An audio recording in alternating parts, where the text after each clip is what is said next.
Flowers top singer season 5 ഇന്നത്തെ നമ്മുടെ വേദിയിൽ നമ്മുടെ കുഞ്ഞു ദേവദർശ് എത്തുന്നുണ്ട് കേട്ടോ. നമ്മുടെ ഏവരുടെയും പ്രിയങ്കരനായ അണ്ണൻ്റെ അടിപൊളി പാട്ടുണ്ട്. പാട്ട് ഏതാണെന്ന് വെച്ചാൽ കരളിൻ്റെ കുളിരാണ് നീ എന്ന് തുടങ്ങുന്ന അതിമനോഹര ഗാനമാണ് നമ്മുടെ അണ്ണൻ എന്ന ദേവദർശ് പാടുന്നത്. അപ്പം റിമി ചേച്ചി പറഞ്ഞു, അച്ഛനും അമ്മയും ഇങ്ങനെ മുന്നിലിരുന്ന് കഴിഞ്ഞാൽ എങ്ങനെ പാടാനാ, എന്നാലും മകൻ നന്നായി പാടി, അച്ഛൻ്റെ നോട്ടം ഇങ്ങനെയാണ്, അതുകൊണ്ടാണ് മകൻ അങ്ങനെ കുറച്ച് ഇതായി പാടിയത് എന്നൊക്കെ പറയുന്ന രസകരമായ നിമിഷങ്ങളൊക്കെ അടങ്ങിയ ഒരു കുഞ്ഞു പെർഫോമൻസ് നമ്മുടെ വേദിയിൽ നിന്ന് അരങ്ങേറാൻ പോകുന്നുണ്ട്.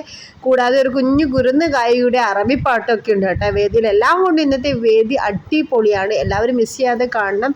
അണ്ണനും ദേവദർശും മറ്റു കുരുന്ന് ഗായകന്മാരൊക്കെ ചേർന്ന് നമ്മുടെ വേദി ധന്യമാക്കുന്ന ഒരു നിമിഷമാണ് ഇന്ന്. ടോപ്പ് സിംഗറിൻ്റെ എല്ലാ പെർഫോമൻസും നിങ്ങൾ കാണുമെന്ന് വിശ്വസിക്കുന്നു. നിങ്ങളുടെ വിലയേറിയ അഭിപ്രായങ്ങൾ നമ്മുടെ വീഡിയോക്ക് താഴെ കമൻറ്റായി രേഖപ്പെടുത്തണം. നമ്മുടെ കുഞ്ഞു വീഡിയോ നിങ്ങൾക്ക് ഇഷ്ടപ്പെടുന്നുണ്ടെങ്കിൽ ലൈക്ക് അടിച്ച് കമൻറ്റ് ചെയ്യാൻ മറക്കരുത്. അടുത്ത അടിപൊളി വീഡിയോ ആയിട്ട് വീണ്ടും വരാം. അപ്പോൾ നമ്മുടെ കുഞ്ഞു വീഡിയോ സബ്സ്ക്രൈബ് ചെയ്ത് സപ്പോർട്ട് ചെയ്യുക. എന്നാൽ മാത്രമേ നമ്മളിടുന്ന വീഡിയോ നിങ്ങൾക്ക് പെട്ടെന്ന് നോട്ടിഫിക്കേഷനായിട്ട് ലഭിക്കുകയുള്ളൂ. അപ്പോൾ നമ്മുടെ വീഡിയോ ഇഷ്ടപ്പെട്ടാൽ വീണ്ടും പറയുക, ലൈക്ക് ചെയ്യുക, ഷെയർ ചെയ്യുക. അടുത്ത